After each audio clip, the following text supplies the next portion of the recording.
Hey y'all, welcome back to my channel. It's me, Kia Simone, and we got to get into episode 2 of these Real Housewives of Potomac. Now, before we get into the episode, let me just give my disclaimer because they broached some sensitive topics in this episode, and we gonna have a couple conversations about them. Now, y'all know me. Y'all know I'm an equal opportunity reader. Y'all know I'm going to tell y'all what I think. I'm going to say what I feel, what I believe, and I'm going to stand on it, okay? And the other thing y'all know about me is I am open to respectful disagreement. So you are free to come in the comments and tell me I don't agree with that, I don't feel that, I don't see that like you see that. But I'm going to say what I got to say nonetheless. Now, I don't want us to have to windmill in the comments like we do sometimes. My braids old, my back hurt, and I don't feel like that shit, but I did wrap my hair up just in case. Now let's go ahead and get into the episode. Before we do, please be sure to like, share, comment, and subscribe if you've not already. And of course, I got to shout out my super thanks because I feel like I haven't done that in forever. Shout out to Granny the Great, Tanya Fuller, and Yvette Greer. Thank y'all. I love y'all. So this episode picks up where we left off last week, which is with Mia in the bathroom, holler, crying, carrying on, but they calling me a bad mother. Wendy is at the table trying to defend Mia against Gizelle and her frenemy Karen, and Jazelle and Karen are leading the conversation about why they were calling Mia a bad mama, but saying that they're not really calling her a bad mother. Now, Gizelle is explaining that where she's coming from is that when Gordon went to TMZ, he came off very angry and very betrayed or whatever she said. And she says that she feels like Gordon was so reactive because of what Mia did and how Mia did it. Because Mia was supposedly not only with a new man, but with this new man in the presence of their children. Now, the first question I have is, when did Gizelle become so protective of Gordon? And even if you feel the need to defend Gordon, how do you make Mia responsible for Gordon going to a whole paparazzi gossip establishment with his story about his wife and his children? Like, how is that Mia's fault? Now, I'm not saying if Mia laid up with the man that she ain't wrong. But even still, why would Gordon go to TMZ like they 911 and they can come save his marriage? Wendy said, well, I don't know nothing about that love triangle they got going on. All I'm saying is I feel like it's a stretch, especially for us as a group of mothers, to sit here and call her a bad mother. Now, while the ladies are all at the table giving their 2 cents on a dollar worth of Mia's business, Mia is in the bathroom crying and being comforted by her girlfriends, and they're telling her, listen, you can't let these people tell you a bad mama when they don't know what kind of mother you are on a day-to-day basis. And see, Mia is better than me, because long before I cried in that bathroom, I'd have cursed them out at that table. I know you ain't talking to me when you got a pimping pastor for an ex-husband. Were you a good mother while you were pretending to be back in a relationship with your ex-husband for the sake of keeping your job on this show, and you had your churn all up and through them scenes when you knew you was faking with that man and you knew he was still Pastor Holy Whore? Were you a good mother then? But I honestly think that one of the reasons Mia reacted the way that she did react, the reason it broke her down so badly, is because whether she admits it or not, whether she knows it or not, I think she really wants Gizelle's approval and validation. And when you have Jazelle and Karen, who are supposed to be the queens of Potomac, and this is who you're aspiring to be, who are sitting up here, yeah, girl, you's a bad mama. Why you let that man drag you in your churn like that? I think the lack of validation coupled with the accusation was a whole lot of trigger for her, and I think it really broke her down. But that's also why you have to examine who your idols and inspirations are. You'll be very surprised how the people who you are inspired by are threatened by you. And when you're dealing with somebody like a Gizelle, who is kind of insecure, I mean, a lot of insecure about her life and where she is, and I don't think she's where she ever saw herself being. I think all her life she kind of grew up and was groomed with this idea that she's in the top 1% of pretty. So her wish is life's command, and she's gonna get whatever she wants. And life didn't really work out that way for her. So I think when she sees people who have the things or the lifestyle or the relationships or whatever it is that she wants, she has to find something wrong with them. She has to find the flaw in them. She has to pick their life apart. She has to bring them down a few notches, because how dare you have the life that eluded me. Now, you know Gizelle don't spend much time giving a damn about nobody but herself. So while Mia's in the bathroom crying, she moves on with her event. She said, we gonna keep on going. And you know they were handing out hats doing this Hattitude thing. Well, she starts by addressing Wendy and saying that, Wendy, I would like for us to get to a better place. So before I give you your hat, I want to invite you to come to lunch with me tomorrow so that we can work on getting to a better place. But then she goes to give Wendy her hat, and she gives Wendy a black leather bucket hat. Not only is this hat the most urban style, but this hat is black in contrast to the very light tan felt hats that everybody else got. Now, I ain't about to make this colorist and racist and going all of time into this a new season. If I start going into all the compare and contrast and the context and what this represents and start breaking down, y'all gonna want to call me Malkeisha X. So I ain't going there. But just Gizelle explained her decision to give this particular hat style to Wendy by saying that the bucket hat represented where she and Wendy's relationship was or was coming from, and basically that they were in the bucket. Well, Wendy don't give a damn. Wendy said, you know what? I done quit my real job. My husband pay all my bills. This is my job now, and this is my shopping money. You ain't about to fuck this up. Now, of course, Gizelle crowns herself queen, and as she crowns herself queen and confirms her reservations with Wendy, Mia comes back to the table. Jazelle and Karen offer Mia their apologies. Gizelle is saying, listen, I was never trying to call you a bad mother. Karen got in on the apologies and as kissing too. She said, listen, Mia, I have seen you with your children. You love your children. You're a great mother. And I've been through a divorce myself. I know how difficult it is. And you a G. I said, oh, well, ain't that a whole change of attitude? You must be scared she gonna drag you for all your business. So they wrap up their lunches and their hats and everything, and we move on. Now, as they move on, the next scene that they move on to is a scene with Mia and her kids. And we do get to see Mia being a mom and just kind of playing with her children. And one thing about Mia, whether it's for the camera or whether this is just who she is in reality, she does seem to be very attentive and affectionate with her kids. So we move on and we see Jazelle and Wendy meeting for lunch. Jazelle gets there first. She gets their table, and Wendy comes sashaying in with every feather she could find on her sleeves. I guess she said, if you looking for feathers to ruffle today, I got all of them. Jazelle starts out by explaining that she feels like, from her perspective, the issue between she and Wendy is that when Wendy is fine, she's fine. But when Wendy gets upset, Wendy becomes very condescending and will talk down to people. And in Gizelle's words, there's no room for friendship when you're condescending. Wendy said, okay, well, I can receive that, but I also think it's unfair to police how someone responds when you are the one who came knocking at their door starting shit. Gizelle said, well, hold on now. I'm not trying to police how you respond to people. I'm just saying I don't like it. Wendy said, okay, well, I can receive that because we all got shit we don't like. Because the same way that you don't like that about me, I don't like the way that you alienate people. Gizelle said, okay, all right, well, that's a fair observation, but to explain myself, my issue is if I don't like you, I don't want to speak to you. But a way that we can remedy that is going forward. When I have an issue with you, I will make you aware and I will address the issue in the moment. Now, as they're having this conversation, Gizelle is in the confessional saying that this is the best conversation that she and Wendy have ever had. She said, I really didn't expect this to go this well. I thought we, might make some progress. I didn't expect us to be besties. But the way this conversation is going, I think we might be bestie-ish. Wendy said, now you need to pump your damn brakes. Ain't no damn besties. This just my job now. This is my real job, my full-time job. And I'll be damned if you're going to run me off my job. That's all. Now, personally, in watching the scene, I thought they were having a good conversation myself. I said, okay, I see it. I get what's going on here. We're going to try to resolve old beefs. We're going to try to move on. We're trying to create new energy. It's fresh. It's clean. It's new. I get that. But everybody didn't feel that way.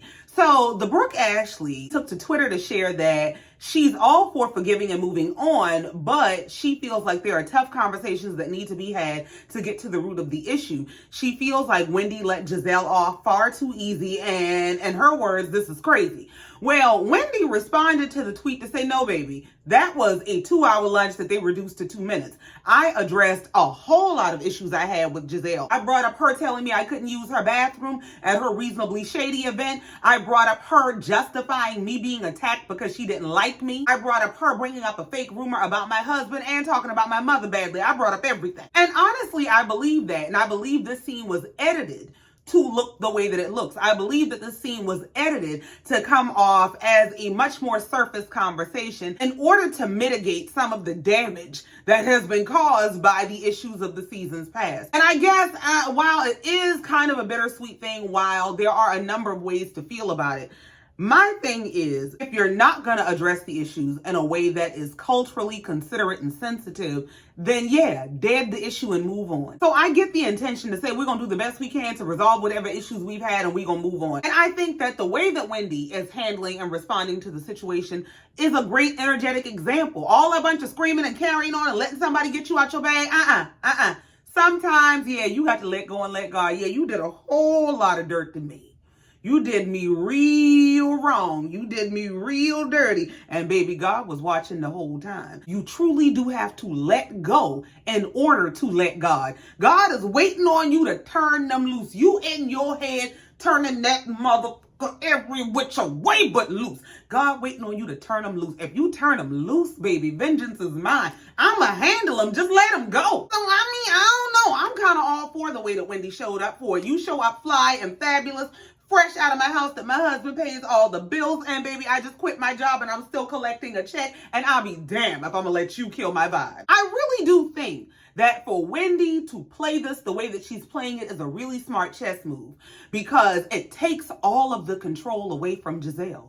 You don't get to manipulate me. You don't get to manipulate reactions, because Gizelle is not this oblivious, aloof individual who has no clue what she's doing and why she's getting the reaction she gets. This is taking the power out of her hands. And not only does it take the power from her, it creates an avenue to surpass her. Baby, you can't hold me back with them low vibrations. And honestly, that's how Wendy looked in that scene to me. Wendy looked the most peaceful I have ever seen her on this show. She looked absolutely centered and in control. Like, girl, you can't take me off my square. Well, now that they work through their issues, they go on to talking about everybody else's business. So Gizelle brings up the whole Hattitude event, and she asked Wendy what she thought about it. Wendy said, I actually enjoyed the event. I thought you did a really good job putting it together. Now, I don't know if Mia can say the same, since y'all done dragged the lady all across the damn dinner table, calling her mommy dearest and shit. Wendy said, I think Mia was actually really hurt by being called a bad mother. I think more than we realize.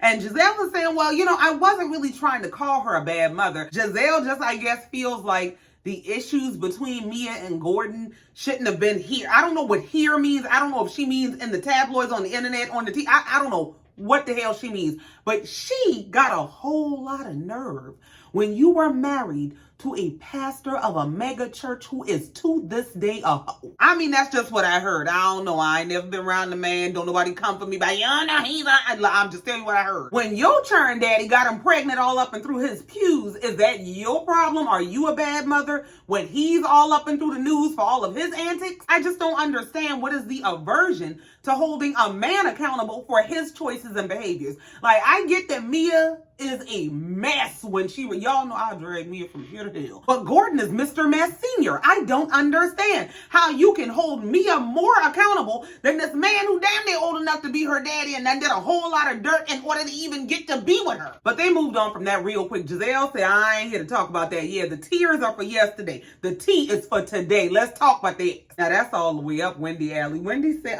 so have you met Ink? Giselle said, no, I haven't met him, but Karen met him.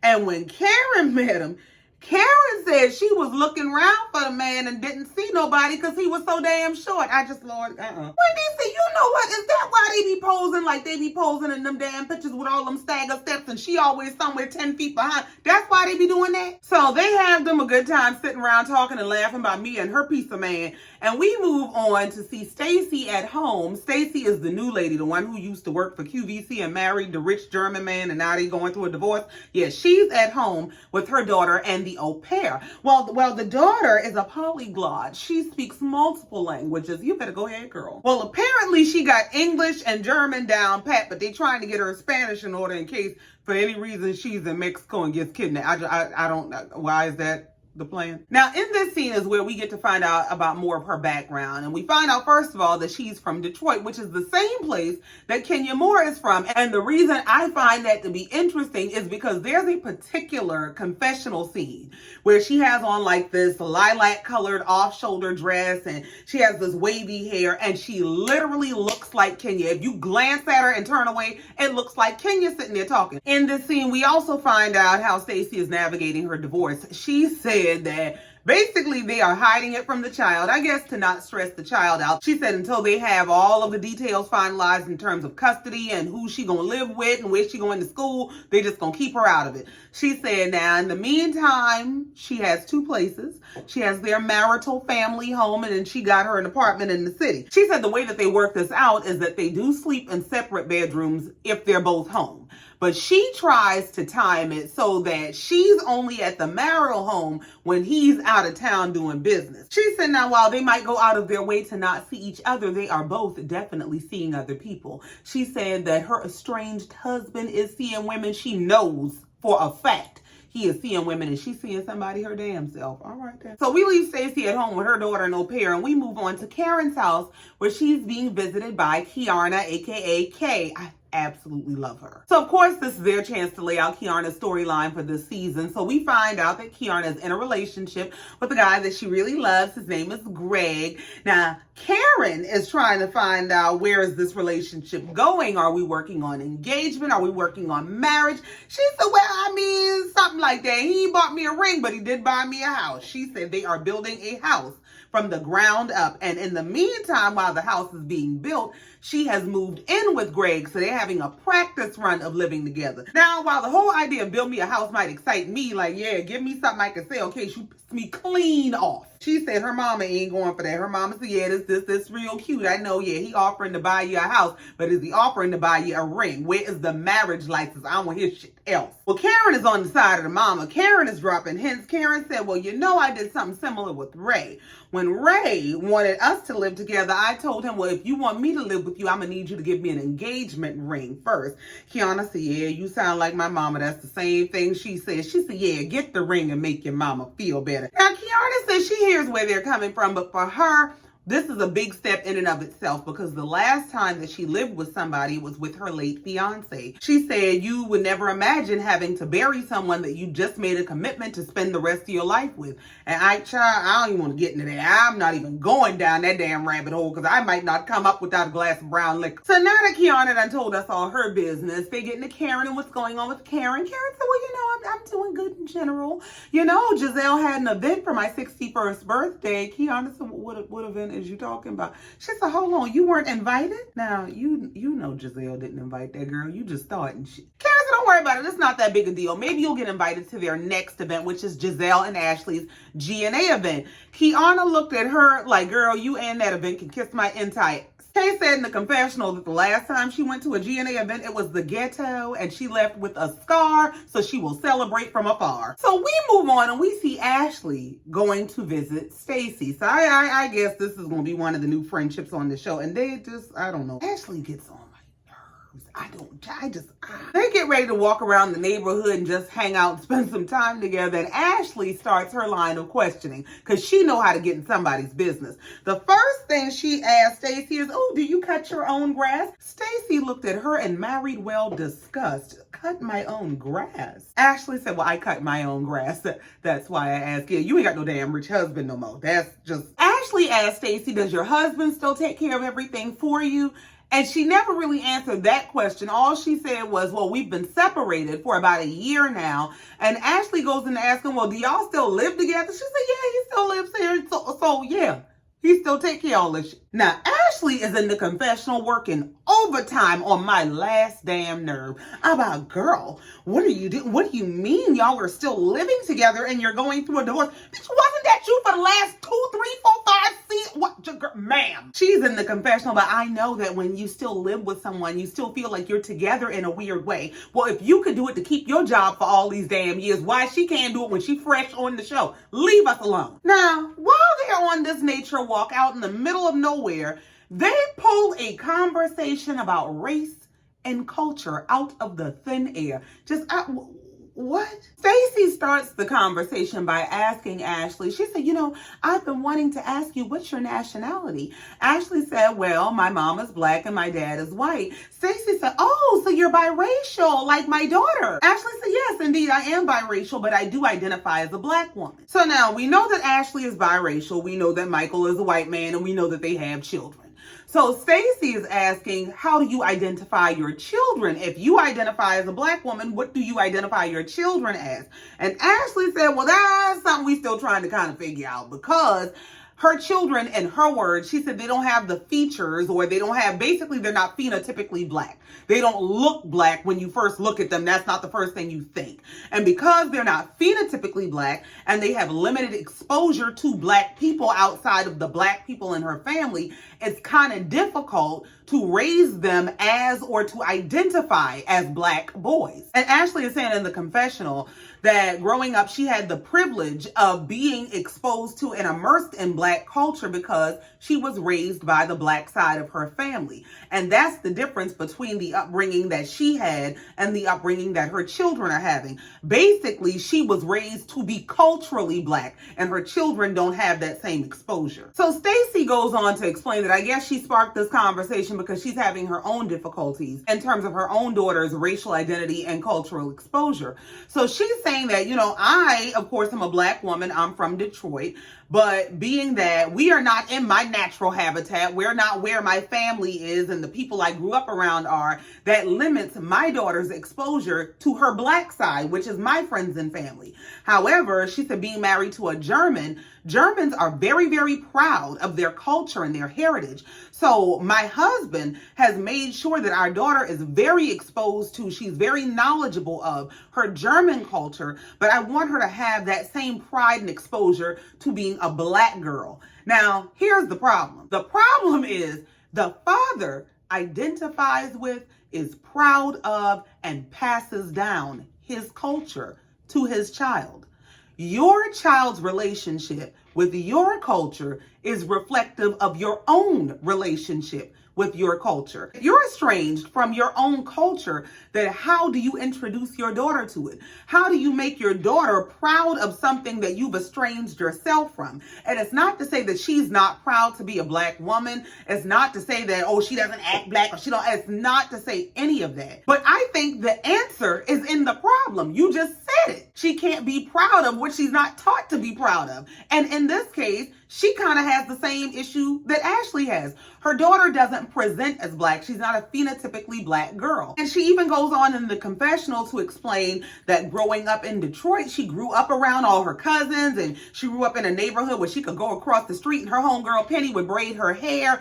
And it was a culturally black experience. She went through all the rites and passages of being a little black girl. And she's come to the realization that her daughter is not going to have the same exposure. But that is reflective of your relationship with your own culture. Your husband, or soon to be ex-husband, has not estranged himself. He's not disconnected or distanced himself from his culture. He remains immersed in it. He passes it down and makes sure it's taught to the next generation. Whereas for whatever reason, you have kind of distanced yourself from yours. So you can't expect your daughter to have a closeness to what you don't have a closeness to. She said, I want my daughter to know who she is. I don't want other people to tell her. Well, that starts at home. You have to introduce her to the history and heritage of who she is. You have to introduce her to the pride of being a black girl, just like her father introduced her to the pride of being German. So they changed the subject, and Ashley gets into Stacy's business about her relationships and dating and are you seeing somebody. She said, well, I'm going to go ahead and tell you the whole truth. Yes, I'm seeing somebody and I'm in love, but I'm not in sin. She said he is a devout Christian, and so they not having the sex. And they not going to have the sex until they get married. Ashley said she don't understand that. You speaking a whole foreign language to her. So we move on and we see Karen going to visit Gizelle. They're going to catch up while Gizelle is baking some cookies. Well, Karen sits down in Gizelle's house. Gizelle's so damn messy. She said, well, the first thing I'm trying to figure out is how you got here. I know you ain't drove your damn self. Karen said, well, yeah, she showed up in an Uber because in her reasoning, if Beyonce can have a driver, then so can she. I said, so you delusional when you ain't drinking. Gizelle said, but you had a driver. His name was Blue Eyes, remember? Now it's starting to make sense. All right. I see what had happened. Yeah, she had got that one DUI before.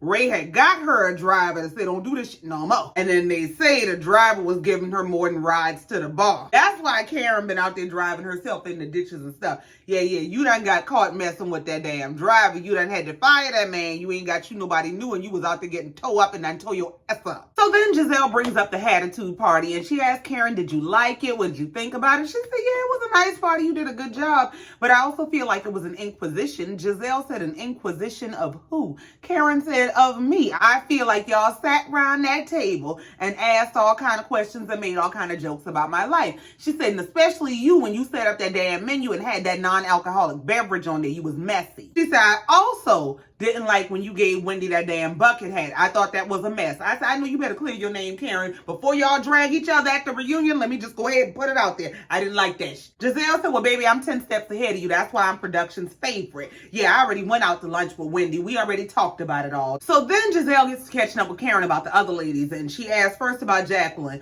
Karen said she ain't fucking with Jacqueline right now. She said, yeah, she in timeout. Gizelle said, why? Karen said, because she made that comment when we were at lunch about she'll wait for the verdict to determine how to move forward. She said, I don't play that shit. All my real friends are rocking with me no matter what the outcome is. They caught up about Karen and Kay. Karen let Gizelle know that, yeah, I told Kay you had that party for me and you didn't invite her, so yeah, she got a problem with you. Gizelle said, now why is you out here stirring up and starting shit? Giselle said, now Karen, I told you I had a limited number of seats. Why would you go tell that girl that? She said, you know what I'll do? I'll just invite her to my next G&A event. I not the same for the brand where she had gotten to that scuffle. She don't like y'all. So speaking of Giselle's next G&A event, she's talking about the evolution of she and Ashley's brand, how it started off as cute little fitness clothes and it's evolved into more of a wellness and fitness brand. And she's going to be using this upcoming event to bring awareness to the condition that her father passed away from. Now, as she's sharing all this, Karen says, well, you know, I have an award ceremony where I've been invited to receive an award that same day, right? But I'm not going to miss your event. Gizelle in the confessional told us that she actually received an invitation to the same event where Karen is being honored about 3 months ago. But Karen was not originally on the honoree list. She said, what I think has happened is some of the people who were being honored couldn't make it. And so Karen volunteered herself so that she could say the Grand Dame was being honored. Gizelle is in the confessional talking cash. She said, I'm trying to figure out who is honoring her while she got 9 pending charges. I went, oh, damn. So now they done caught up about everything they got going on. Karen goes home, and the very next morning, 6-something in the morning, Gizelle says she woke up to a text message from Karen to the whole group of ladies inviting her to her award ceremony that is on the same day and damn near at the same time as Gizelle and Ashley's event. And the reason this is pissing Gizelle off so bad is because this particular event is supposed to be intertwined with raising money for and honoring the memory of her father. And Karen sat there in her kitchen talking about how this is a great cause and I'm so excited for you, only for her to go home and do this. Now, Karen knows she being messy. Karen knows this is some problematic bullshit because she puts in the text message to the group that she encourages all of the ladies to attend both events. Please don't leave Giselle's event. Don't neglect Gizelle for me. She said, as a matter of fact, I will so graciously provide transportation from my award ceremony back to Giselle's event. Gizelle said, you ain't got to provide transportation for a damn soul. She texts the whole group back. You know what? Don't none of y'all come. Y'all take y'all country apple asses around there with her. Well, damn, Gizelle, how you mad with everybody? Well, in the confessional, all of the ladies are reacting to this bullshit. And Wendy is saying, look, I don't know what exactly is going on. All I know is I'm Team Karen. Gizelle can kiss my ass. I only met with that bitch so I don't get fired. Mia is saying, I think Karen just has an attention deficit issue and it ain't ADD. She needs a lot of attention and validation. She just got to have eyes on her. And Stacy is saying she finds it to be absolutely tacky. She said, I would never send an invitation to my event to a group of women who I know have already RSVP'd to another event. I just wouldn't do that, but I'm also not Karen Huger. So Ashley and Gizelle have a powwow to make sure they're on the same page about this event and the ladies coming to the event. Gizelle is telling Ashley, she said, I don't know how you feel about it, but I don't want to see none of them hoes. Ashley said, well, I mean, I understand where you're coming from, but I just don't know how to really address the issue. I don't know how to approach this. And she said in the confessional that I find it very interesting that Karen speaks so openly about how affected she is by the loss of her parents and how close she was to her parents. But even knowing that this event was to be in honor of Gizelle's father, she would do what she did and try to get all the ladies to come to hers. Ashley's trying to be the voice of reason. She told Gizelle, let's just play it by ear. Let's give everybody a chance to get here, because Karen kind of put everybody between a rock and a hard place. So maybe they're trying to figure out how to navigate going to both events. So then we see all the ladies getting together at the Sprinter that I guess Karen provided for them to get back and forth from the events. And they all look absolutely beautiful and they're all excited about going. And the one thing that none of them know is what Karen is being honored for. Karen is in the confessional, not quite sure what she's being honored for either. Now, what she said kind of made Gizelle's conspiracy theory make a lot of sense. She's in the confessional talking about how amidst all these horrendous articles being written about her character, to be honored and seen in her community for who she truly is and the work that she does makes her feel so blessed. I said, oh yeah, Gizelle was right. Yeah, you called them people and told them to put you on this list so you can go down to the courthouse and tell them use a figure in your community. So please don't send me to the jail. Now we cut back to Gizelle and Ashley's event and we see Karen's girlfriend, Vivian, the one who owns the dress shop. She showed up. So Gizelle is just as shocked. She said, well, I would have expected you to be over at Karen's event. She said, oh no, I'm a classy lady. I already RSVP'd here, so I show up where I gave my reservations. Now we see the group of ladies in the Sprinter and they're headed to Karen's event, but on the way to Karen, they decide to FaceTime Ashley. So they're telling Ashley that, listen, we're en route. We have a plan. We'll probably be there around 8:30. Ashley said, if y'all can't make it by 8, I don't know what to tell y'all, because what y'all don't know is Gizelle waiting to whoop y'all. So the ladies agree to get there by 8. They hang up the phone and they start discussing the issue amongst themselves. Stacy lets it be known she ain't with this bullshit. She said, this is very rude. This is very tacky. I don't like this. They started asking the driver, do we really have a plan? How long is it going to take us to get from Karen's event to Ashley and Gizelle's event? The man said 24 minutes. It was already 7 o'clock and they ain't even at the first event yet. Wendy said, if y'all know like I know, y'all better go ahead and send y'all regrets and tell them y'all ain't gonna make it. I'm not about to be fighting traffic like this. And furthermore, I ain't that damn concerned about Gizelle nor Ashley. Karen is my priority. So if we need to split up, if y'all want to take this van and go on about y'all business, y'all can. So the other person that skipped Karen's event and went to Gizelle and Ashley's was Jacqueline. Gizelle, Ashley, Jacqueline, and Vivian sit down to talk.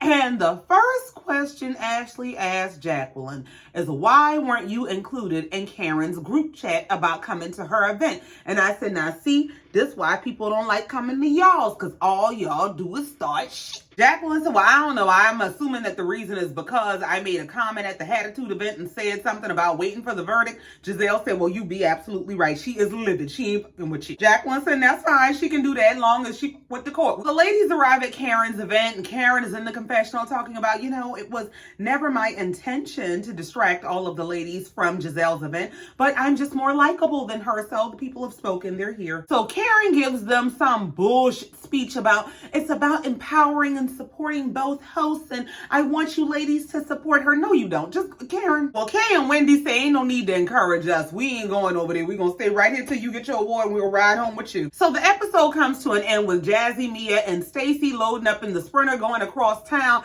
and they arrived at 8:02. They are 2 minutes past curfew, and Gizelle ain't hearing that shit. They get out of the van. They go walking up into the event. They fashion and, hey, how you doing?